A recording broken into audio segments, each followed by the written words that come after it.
Dichoso el ciudadano que bajo el escudo de las armas de su mando convoca la soberanía nacional para que ejerza su voluntad absoluta. Por 1000 pueblos, por 1000 caminos, durante miles de días, recorriendo el país, durante estos últimos casi 5 años,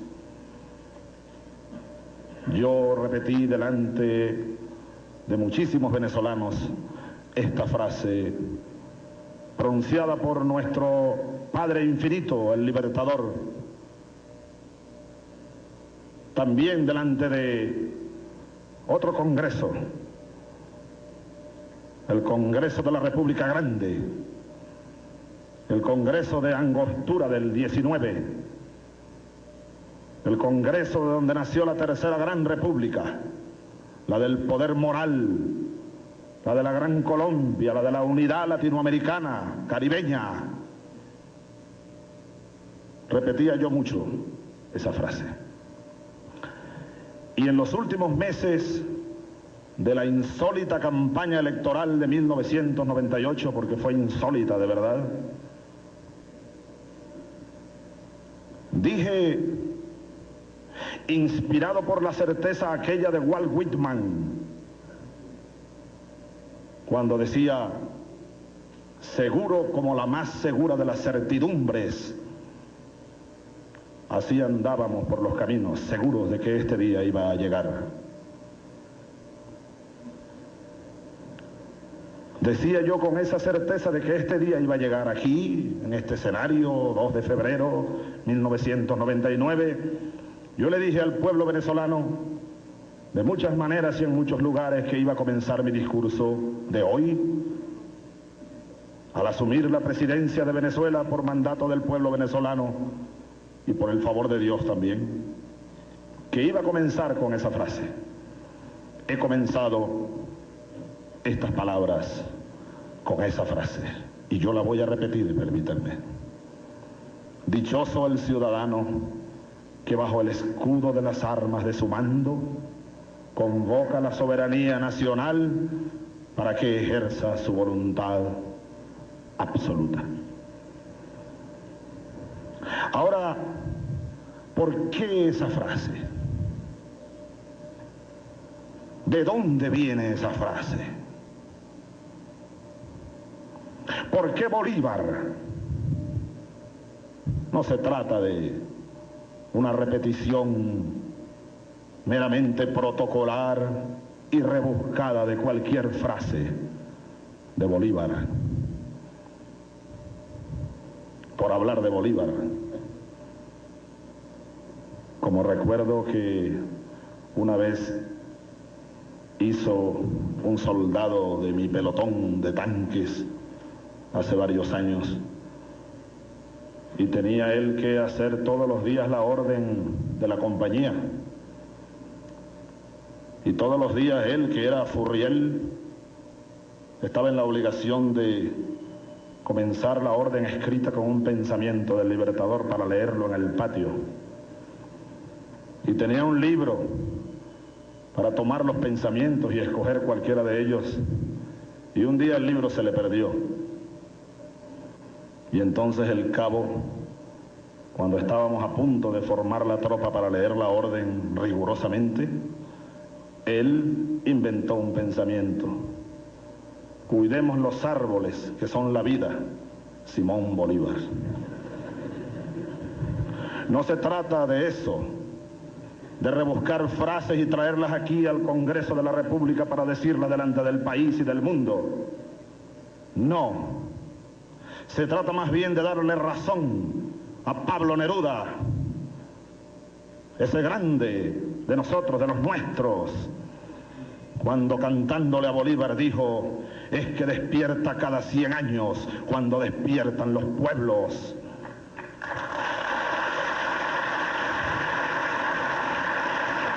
Se trata de reconocerle razón al grande de nosotros también, que fue Miguel Ángel Asturias, cuando dijo cantándole a Bolívar: los hombres como tú, libertador, no mueren, capitán, sino que cierran los ojos y se quedan velando. Es reconocerle razón al indio Choquehuanca, presidente Fujimori, cuando le cantó a Bolívar y le dijo: tu gloria crecerá con el tiempo, como crece la sombra cuando el sol declina. O es reconocerle razón a José Martí, presidente Castro, cuando dijo: ahora es cuando Bolívar tiene que hacer en América todavía, porque lo que no hizo él, sin hacer está todavía. No es entonces mera retórica nuestra bolivarianidad, no. Es una necesidad imperiosa para todos los venezolanos, para todos los latinoamericanos y los caribeños fundamentalmente, rebuscar atrás, rebuscar en las llaves o en las raíces de nuestra propia existencia la fórmula para salir de este laberinto, terrible laberinto en el que estamos todos, de una o de otra manera. Es tratar de armarnos de una visión jánica, necesaria hoy, aquella visión del dios mitológico Jano, quien tenía una cara hacia el pasado y otra cara hacia el futuro. Así estamos los venezolanos de hoy. Tenemos que mirar el pasado para tratar de desentrañar los misterios del futuro, de resolver las fórmulas para solucionar el gran drama venezolano de hoy. Y mirando hacia el pasado, en este día crucial para la República, para la nación, para la historia venezolana, en este día que no es un día más, en esta transmisión de mando presidencial que no es una transmisión de mando presidencial más, no, es la primera transmisión de mando de una época nueva. Es el abrir la puerta hacia una nueva existencia nacional. Tiene que ser así, es obligatorio que sea así. En Venezuela, cuando revisemos, compatriotas, o cuando revisamos nuestra historia reciente, para no irnos muy lejos, en Venezuela bien pudiera estudiarse como un caso y sacar experiencias de aquí, hermanos del continente, hermanos del mundo entero, un ejemplo de lo que no debe ocurrir, más nunca, jamás. Nunca, jamás. En Venezuela pareciera que fue escogido por algún investigador especial para estudiar y aplicar un caso que es estudiado en la teoría política y social con aquel nombre de la teoría de las catástrofes. Aquí en Venezuela se ha cumplido cabalmente la teoría de las catástrofes. Yo llamo a los venezolanos a luchar todos para que tengamos patria, para que tengamos una Venezuela verdadera, una democracia verdadera.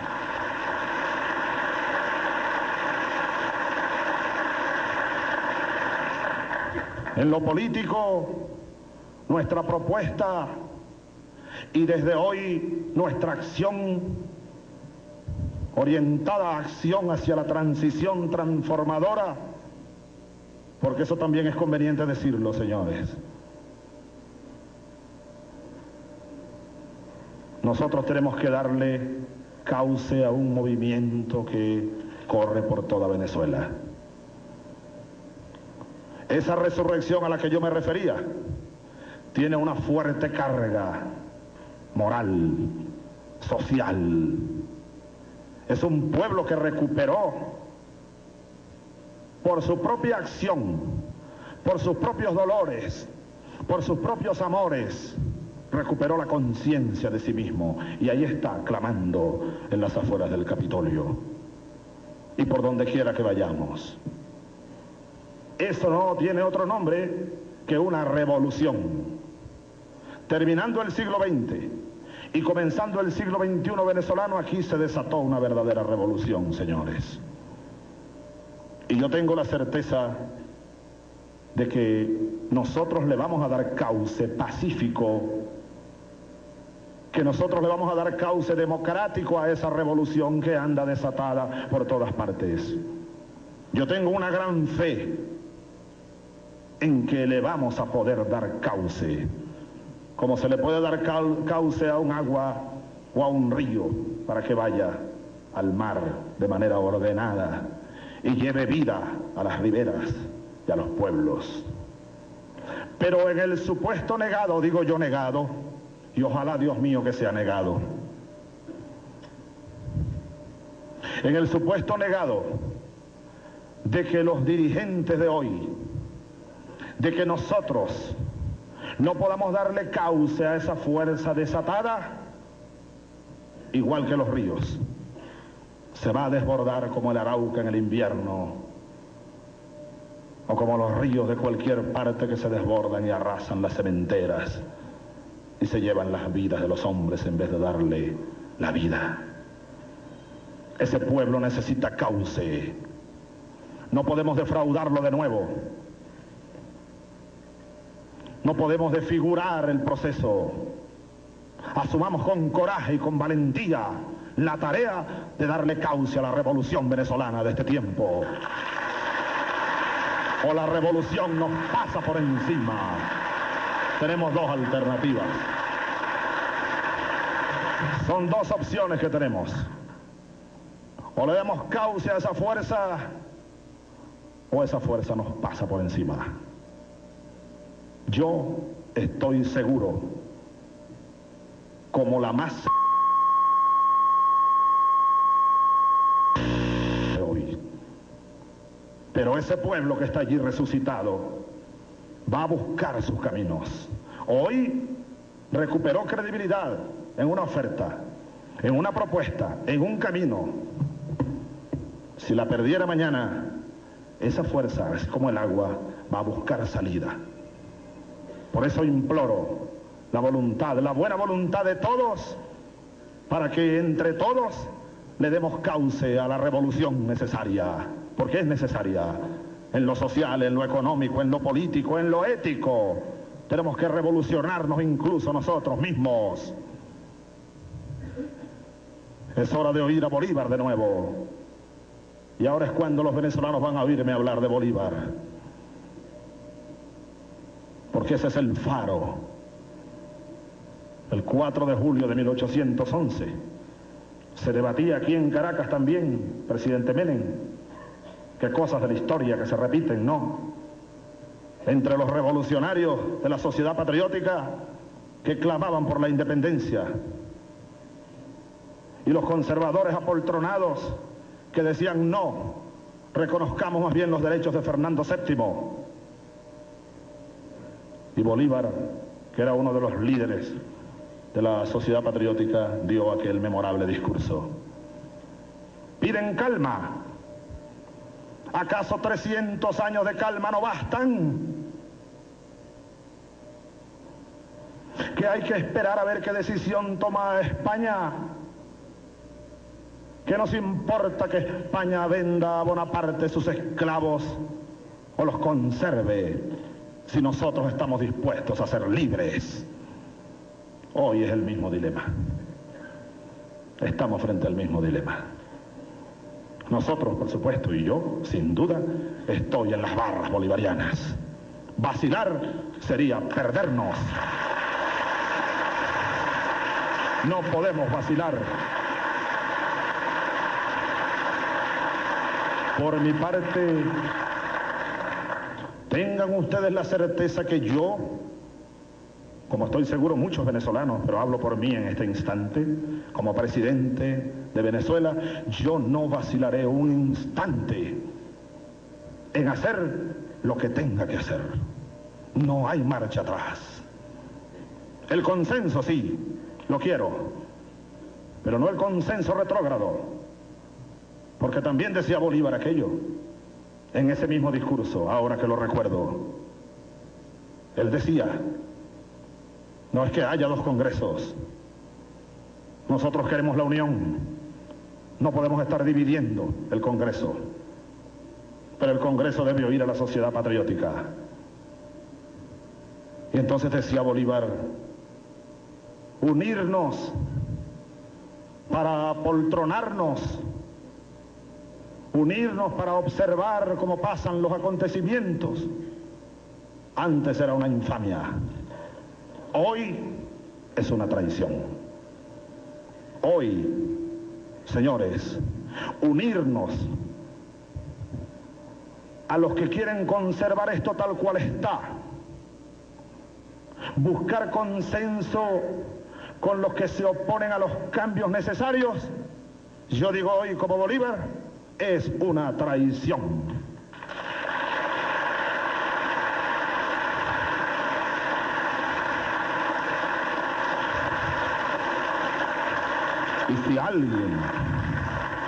Y si alguien debe tener claro eso, es este que está aquí, hablándoles a ustedes. Porque yo estoy aquí no por mí, yo estoy aquí por un compromiso. Yo no soy causa, soy consecuencia. Así que yo, Dios me perdone, siempre lo digo, yo prefiero la muerte antes que la traición. Así lo declaro ante el mundo y lo declaro ante Venezuela. No hay marcha atrás en la revolución política que tenemos que impulsar y que claman las calles del pueblo de toda esta tierra de Bolívar. Por tanto, dentro de esa propuesta política que es, ustedes lo saben, el eje central de ese proyecto en lo político, pero que tiene fuerte impacto en lo económico y en lo social y en lo moral y en lo jurídico y en el todo, yo he recibido con mucho beneplácito los cambios de posición. A veces uno no se explica muy bien, pero bueno, avancemos. Yo a veces no me explico cómo, y tampoco voy a buscar explicación.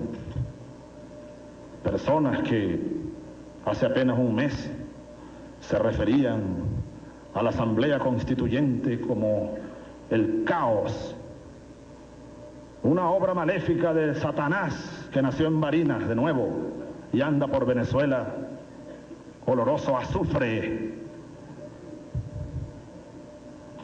Un plan preconcebido por el tirano Chávez para establecer una dictadura en Venezuela, para acabar con la democracia. Un plan maléfico. Ahora hoy veo con alegría que dicen que van a la Constituyente. Me lanzo a la Constituyente, han dicho algunos aquí en este Congreso. Láncense. Vamos a lanzarnos todos. Eso sí, cuando uno se lanza, yo lo aprendí por obligación y por necesidad, cuando uno se lanza debe tener un buen paracaídas. No se vayan a lanzar así, al vacío. Lancémonos pues. Eso es lo que se quiere. Ahora, lo que sí es conveniente señalar es que el proceso lleva su ritmo. El proceso lleva su marcha. No podemos frenar el proceso. No. Mucho menos desviarlo de cauce para que dé vuelta sobre sí mismo y se hunda de nuevo. No. No lo vamos a permitir. Hasta donde yo pueda, no lo voy a permitir. Y yo estoy seguro que más de 12 millones, por lo menos, de venezolanos no lo van a permitir.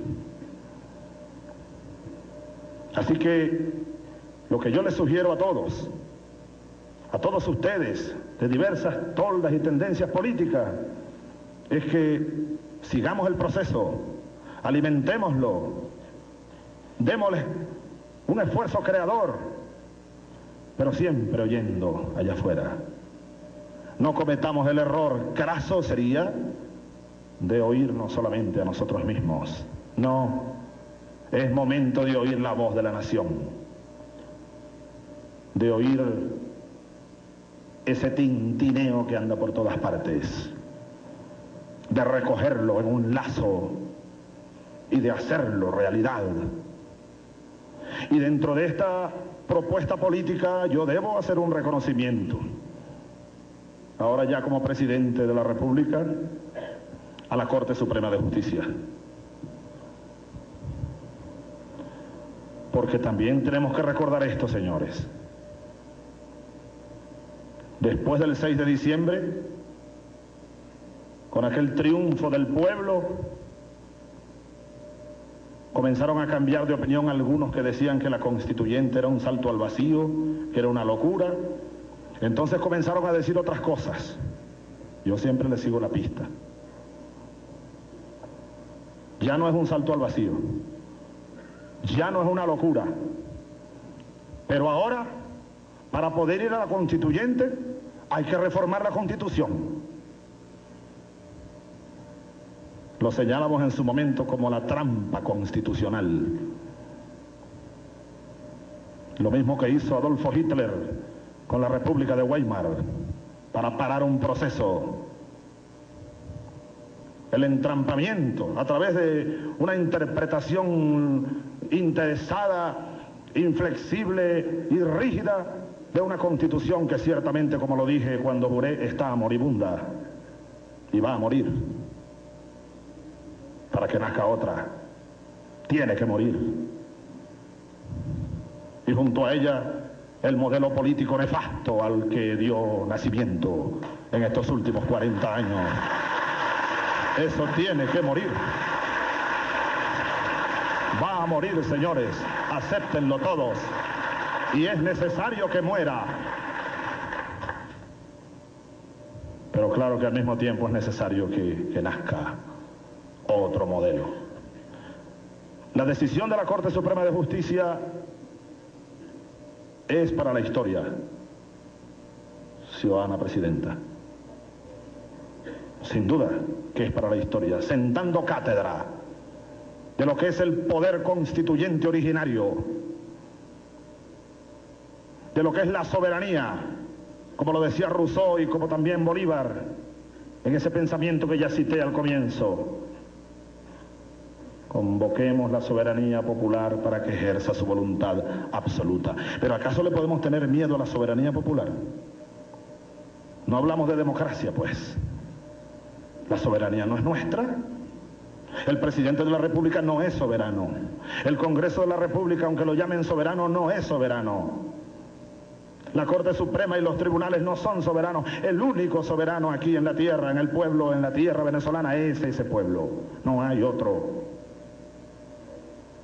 Ese es un principio universal y elemental. Bueno, después de la decisión histórica de la Corte Suprema de Justicia, se apagaron las voces de los que clamaban todos los días que había que reformar la Constitución. Y ahora ha cambiado también la dinámica. La decisión de la Corte Suprema de Justicia ha acelerado el proceso. Y eso habrá que reconocerlo para la historia. Porque todo esto que está ocurriendo en Venezuela, hora tras hora, compatriotas, día tras día, está quedando grabado para las páginas de la historia. Cuando los nietos de nuestros hijos estudien la historia de Venezuela, tendrán que detenerse, sin duda, en estos años finales del siglo XX, en estas sesiones del Congreso, en ese juramento, en las elecciones que pasaron, en la decisión de la Corte Suprema de Justicia, en la posición que cada quien asuma. Es momento grande, es un momento estelar el que estamos viviendo. No es un momento cualquiera. Es importante que lo digamos, porque es muy importante aún más que todos tomemos conciencia de lo esplendoroso del momento que estamos viviendo en esta patria de Bolívar, para que hagamos honor a nuestro barro, a nuestro espíritu, a nuestra herencia. Nosotros somos uno de los pueblos libertarios del mundo. Nosotros somos un pueblo de creadores, de poetas, de luchadores, de guerreros, de trabajadores. Ahí está la historia que lo diga. Hagamos honor a eso.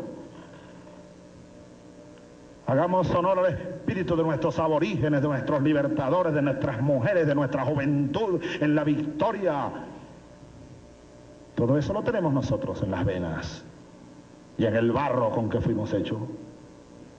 Demostrémoslo, es el momento de demostrarlo.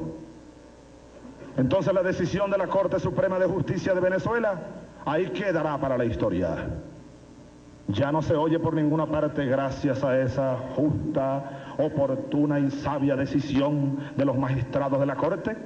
Ya no se oye por ninguna parte decir lo que se oía y se leía hace apenas 2 semanas atrás, que llamar a referéndum era violatorio de no sé cuál ley, no sé cuál otra ley, que aquello era violar la Constitución Nacional en su artículo tal y en el alcance tal y en la enmienda tal y no sé cuál otra ley. Todo un leguleyerismo, cuando no es tiempo de leguleyerismo, es tiempo de historia y es tiempo de grandes decisiones políticas.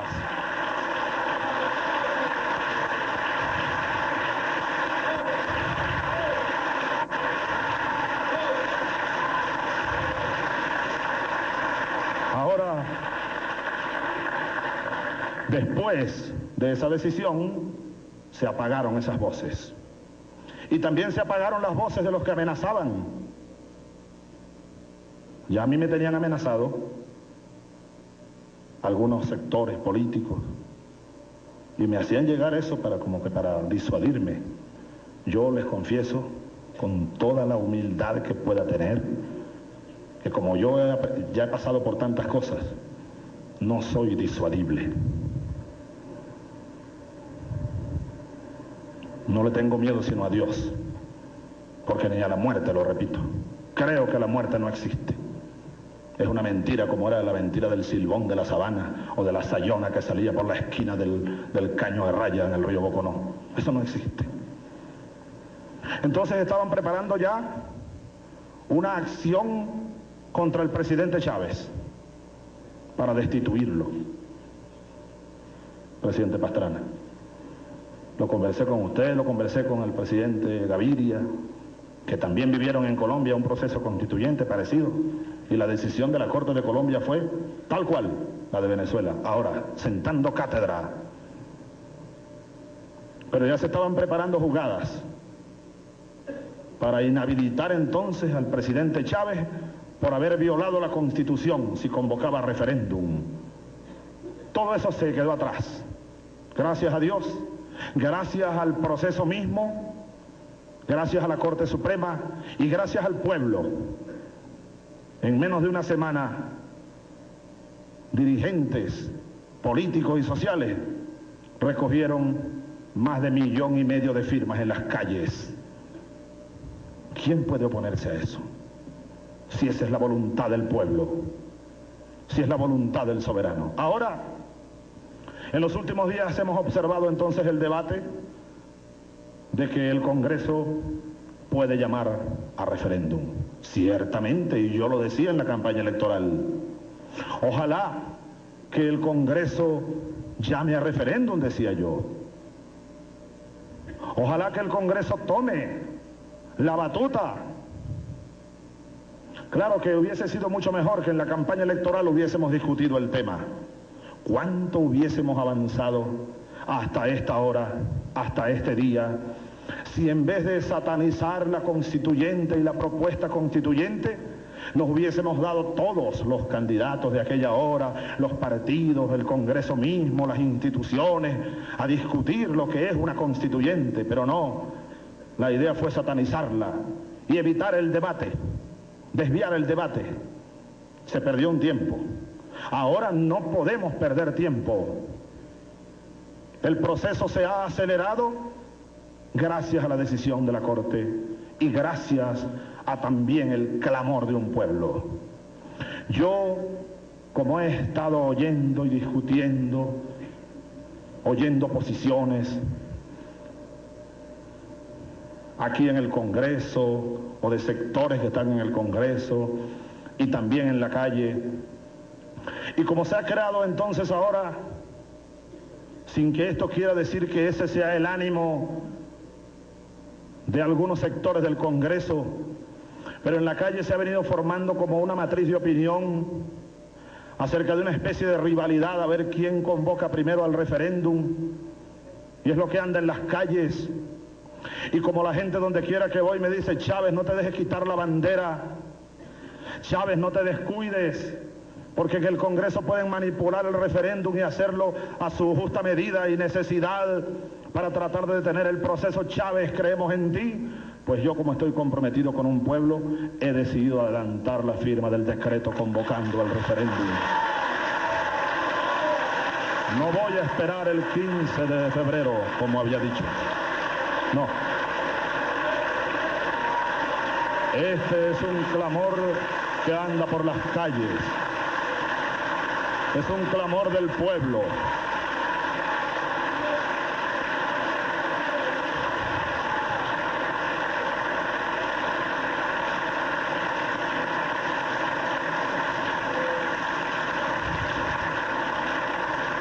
Así que dentro de pocos minutos, en el Palacio de Gobierno de Caracas, de Miraflores, juramentaré al próximo gabinete. Inmediatamente convocaré al primer Consejo de Ministros extraordinario. Y hoy mismo, antes de salir de Palacio, al encuentro popular en Los Próceres, firmaré el decreto presidencial llamando a referéndum al pueblo venezolano.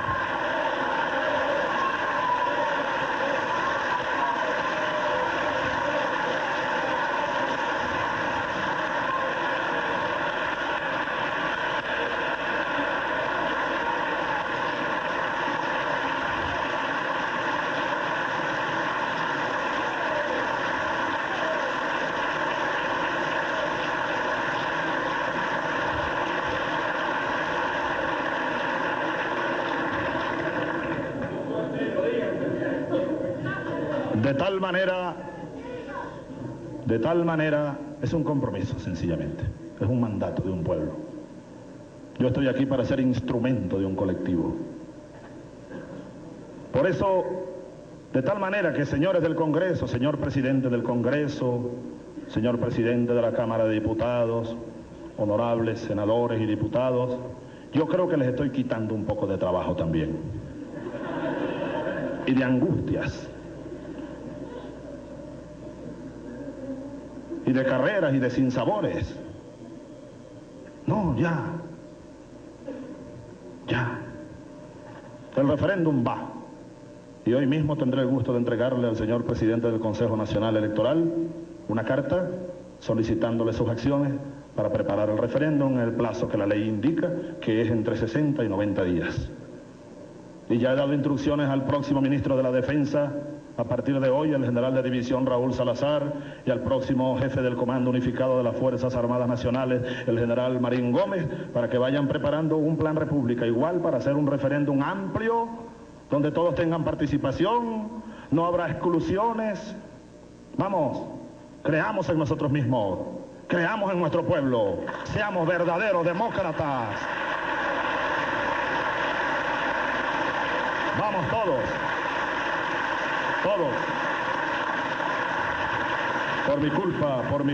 Por mi gran culpa, y ya basta. Ahora, de forma tal que el Congreso, mi sugerencia, porque vuelvo a tomar la frase de Bolívar, no es que haya dos congresos, no. Yo no quiero ni obstaculizar, ni interferir las deliberaciones y la libertad del Poder Legislativo, no. Cumplan ustedes, legisladores, con su responsabilidad. Tal cual, háganlo. El país clama, pero eso sí, traten de oír siempre el clamor del pueblo. No se encierren aquí a oírse ustedes mismos y a dar grandes discursos. Discutan lo necesario. Dentro de varias horas, mi gobierno introducirá aquí en el Congreso la solicitud de una ley habilitante. Una ley habilitante para enfrentar en el corto plazo, porque el pueblo no puede esperar la constituyente, y esa es una verdad absoluta. La constituyente no es una panacea, y nunca la planteamos así. Tiene un objetivo fundamental como es la transformación de las bases del Estado y la creación de una nueva república, la refundación de la república, la relegitimación de la democracia. Ese es el objetivo fundamental de la Asamblea Constituyente. Es político, es macropolítico, pero no es económico, ni es social en lo inmediato. Y el gobierno que yo hoy comenzaré a dirigir, y he comenzado ya, pues tiene que enfrentar, ustedes saben, una situación heredada terrible. Déficit, casi 9 puntos del Producto Interno.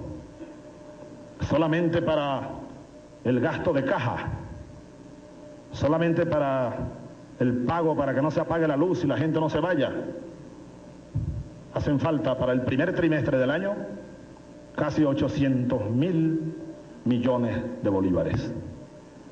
Solamente para eso,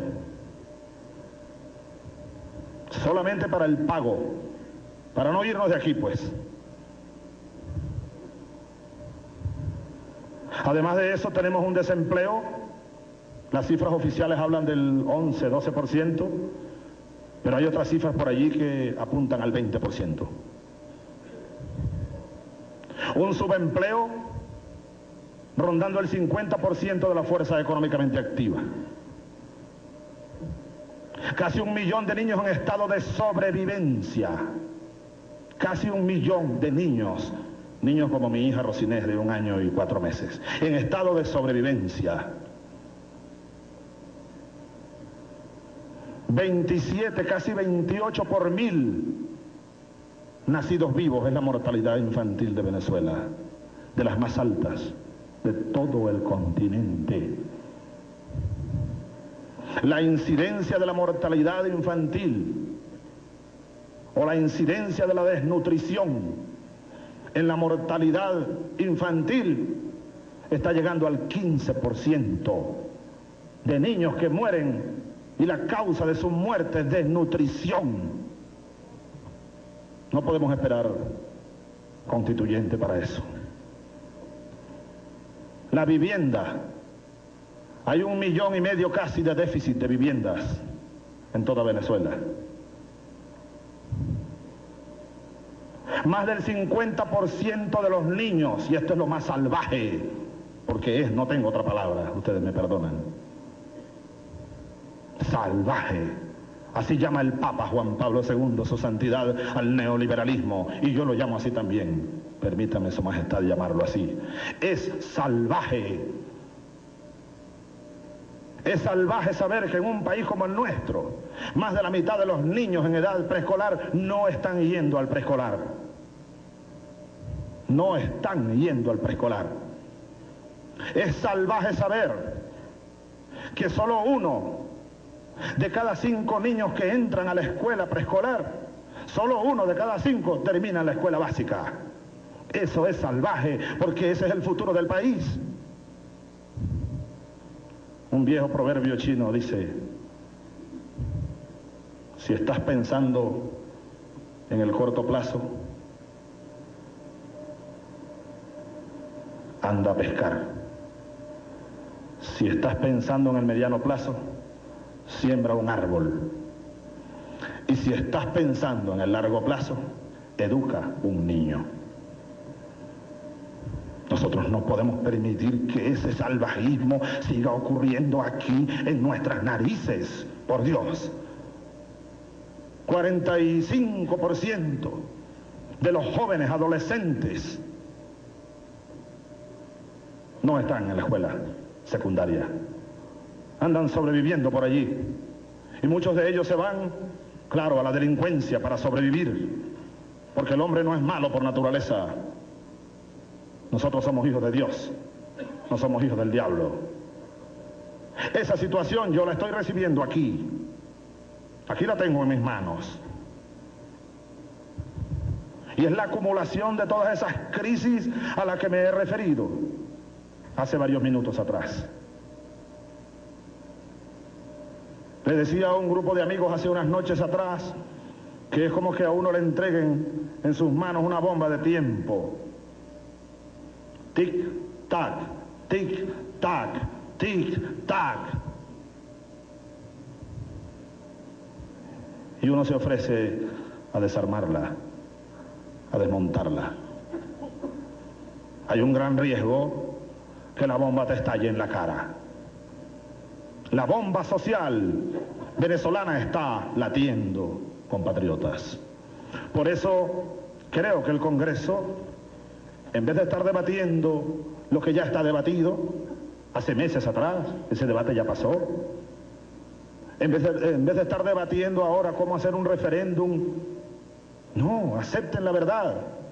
El pueblo venezolano, en un 60% casi, de los que fueron a votar, eligió al presidente Hugo Chávez para que él cumpla lo que dijo, convoque un referéndum para la constituyente. Esa es la verdad. Acéptenlo, señores. No duden eso. Esa es una verdad, como el sol que está allá arriba.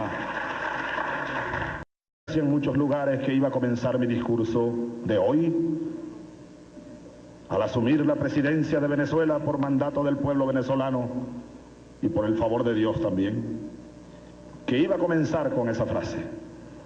He comenzado estas palabras con esa frase y yo la voy a repetir, permítanme. Dichoso el ciudadano que bajo el escudo de las armas de su mando convoca la soberanía nacional para que ejerza su voluntad absoluta. Ahora, ¿por qué esa frase? ¿De dónde viene esa frase? ¿Por qué Bolívar? No se trata de una repetición meramente protocolar y rebuscada de cualquier frase de Bolívar. No se trata de eso, de rebuscar frases y traerlas aquí al Congreso de la República para decirlas delante del país y del mundo. No, se trata más bien de darle razón a Pablo Neruda, ese grande de nosotros, de los nuestros, cuando cantándole a Bolívar dijo: es que despierta cada 100 años cuando despiertan los pueblos.